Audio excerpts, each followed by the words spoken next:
thank you everyone for coming today.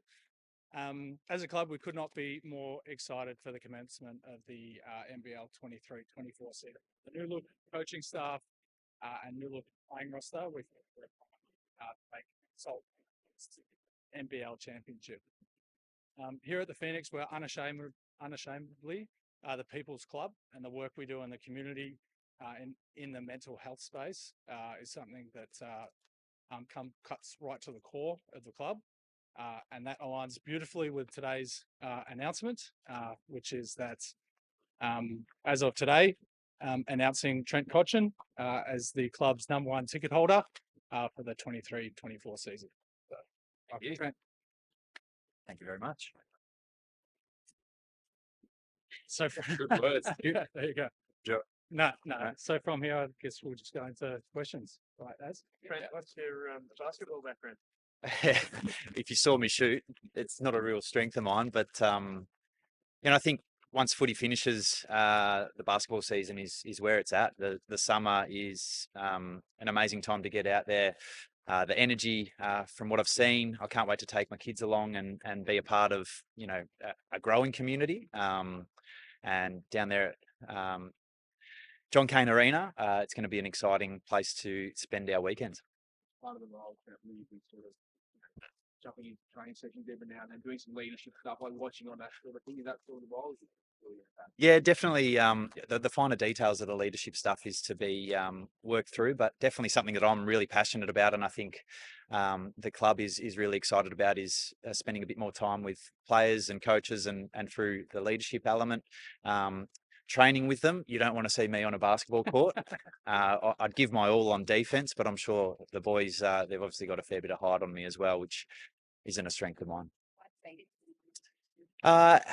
As Tommy's touched on, unashamedly a family club and about the people, and then the alignment through community and what they're trying to do is really special and something really close to home with what I see my future in, but also the work that we've already done through business, but also just the people that we want to be.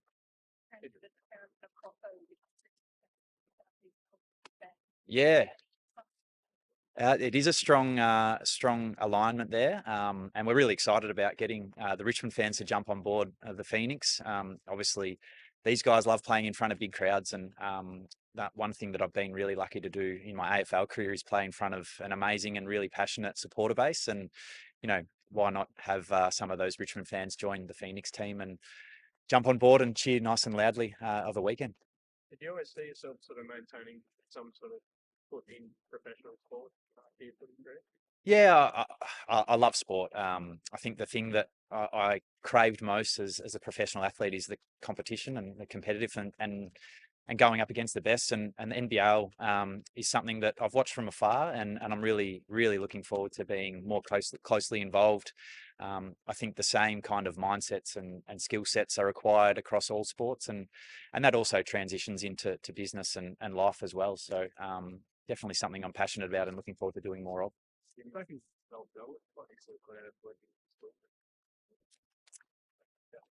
Yeah, not intimately about what his role's been within the organisation, but definitely we've spoken about the correlations between, doesn't matter what sport you're playing, so many of the behaviours and the values that you live by, and the performance mindset stuff. Obviously, you want to be at your best as often as it possibly can be, and the consistency of that is really important to executing and playing the best team game that you possibly can. So definitely relates to all sports.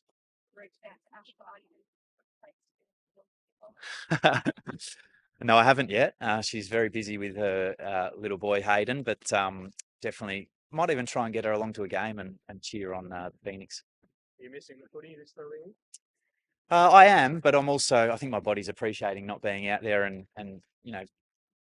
colliding with all sorts of shapes and sizes. But this is where you want to be playing AFL this time of the season, and as much as my time's over and I won't get that opportunity ever again, I'm really confident that Richmond can bounce back next year and be there in September.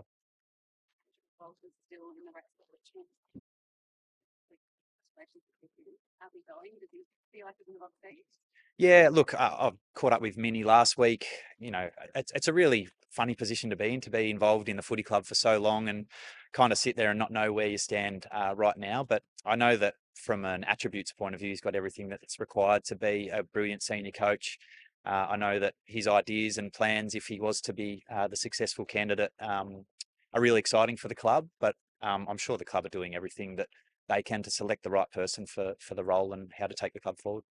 Did he slip into the role better than you? Um, I wouldn't say better. I kind of probably expected him to be brilliant at what he did. He's so invested in the players and the care and making sure that he maximizes the talent that's on the list. I think he did that brilliantly. It's always hard when finals opportunity gets taken away from you, which happened probably 2 or 3 weeks out from finals, and keeping a team motivated is really hard. But the way that they performed in the last round with a few players out was really special and significant. What did you make of that Maynard result last night? Yeah, look, the powers to be decide those things. I think for any player to miss a final is really hard, and yeah, it's not for me to really comment on from the actual result of it. You've been in that similar position in terms of heading into 2017. You sort of sympathise with how it's played out for him and that sort of thing this week. Yeah, look, I think the challenge is that when you slow any vision down to microseconds, that's a big difference to what actually happens in the moment. And obviously, the 2017 situation for me, I was unaware until after the game of how close I probably was to maybe missing the biggest game to in my career to date. But yeah, very fortunate that that wasn't the case. And you know, there's a whole heap of different ideas, and people will be deciding on how that looks. But yeah, it's always hard during finals. Mason, do you want to comment on the specifics? We've heard players talk about confusion and that sort of thing. But do you think it's getting to that point now where it's a bit of a free fall sometimes? Free for all. In these moments, in terms of you just don't know what instant is going to land in trouble. Yeah, look, to be honest with you, I probably haven't put a whole heap of thought into it, and it doesn't matter anymore for me. So, yeah, it's always going to be hard because even talking about some of the rule changes and so forth, it's left to interpretation, and that's always going to be the challenge with human beings and decision making. Probably, given there's a couple of Melbourne teams still in there, I'd like to see GWS go on and win it so that I don't have the pain and suffering of listening to Collingwood supporters and Melbourne supporters and Carlton supporters. But they've all had fantastic years. I think some have maintained probably better form or carried better form into finals, and the way they performed last week kind of suggested so. Who wins it? I have no idea. I suppose Collingwood and Brisbane are currently in the box seat, but those other teams are definitely worthy of being there and ready to challenge.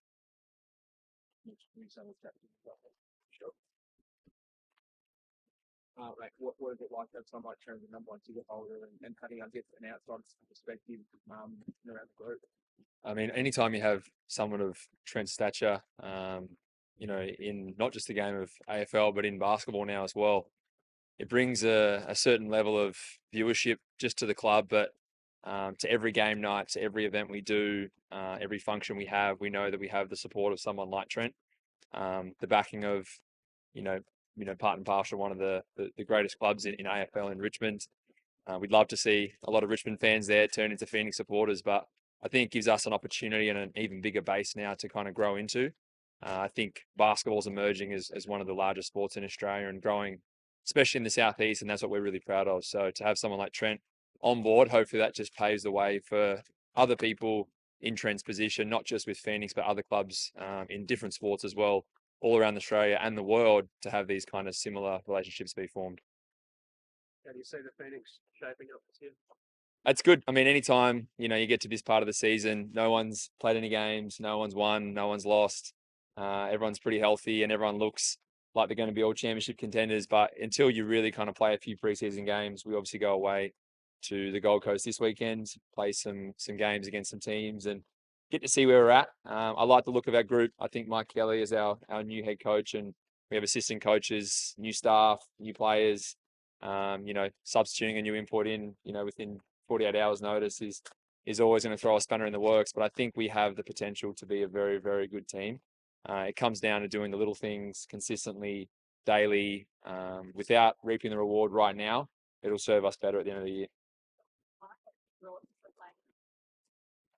Yeah, I mean, Mike always gets nervous when I speak about him because I threw him under the bus at a team event and interviewed him myself. But Mike and I actually had never really met properly for more than maybe 20 seconds after a game a few years ago. And coming back in, we formed a great relationship. Went out and had some burgers and talked for a few hours. And we have a lot of conversations. And I think he just brings a level of calmness, expertise, trust within a group.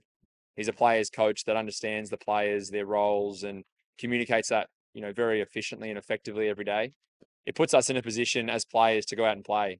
And when people take a lot of the guesswork out, we can go out and just be our natural born selves. And as basketballers, it's a very confined, short space of time we have to operate in against another 5 talented individuals doing the same thing. So I think with what he's brought so far, he puts us in a great position to be successful.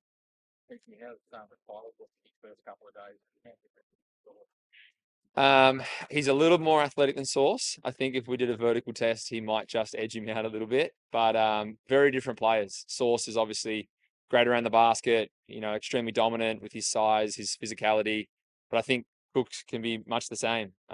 His ability to be athletic, to play above the rim, his patience and size, it makes him very versatile for us. And I think it gives us a different look. Whether that, serves us better or worse in time, we don't know, but we're going to make the best of every opportunity we have with every player. And we think that, within the first 24 hours, the man came in from Chicago off 3 flights and is jet lagged. And I think first day he looked like Usain Bolt out there in the sprints, and he was jumping head above the rim and making great, spectacular plays. And we haven't been able to have someone of that caliber do those things. So we've seen it in other forms, but not in that athleticism and pure, physicality. So I think he's an exciting talent for us, and it'll be exciting to see him with some fresh legs, that's for sure. Where's your head at with the Boomers at the moment? Are you still hopeful of breaking that in? Look, I feel for the Boomers. I feel like there's been a lot of backlash for the entire team. It's never good to see a team not kind of get the result they'd all, put so much time and effort into. Playing for Australia is still the number one thing on every young boy and girl's hearts and dreams. It's still on my board of what I'd like to participate in at some point again. I'll continue to be the best version of myself and to be my pure self, and keep working at basketball. And if I get selected, then fantastic. If not, then I'll still support, watch all the games, enjoy seeing some of these, extremely talented young men go out there and perform and put the world on their shoulders of Australia. And I think some of those guys going into this new team have done just that. And it's really proud to say that as an Australian, because it gives so many young kids a chance to go, that could be me one day. And I think that I've been lucky enough to have that be me. So now it's about giving sometimes other people a chance to enjoy that feel of success as an Australian athlete as well. So it's something that still actively drives you when you're going to training each day? Yeah, it does. But for me, it's about the team here. It's about, forming new relationships. It's about enjoying new partnerships. It's about exploring the futures of Southeast Melbourne and what that brings every single day with young kids, with all the fans at home that come down and spend their hard-earned money to support us.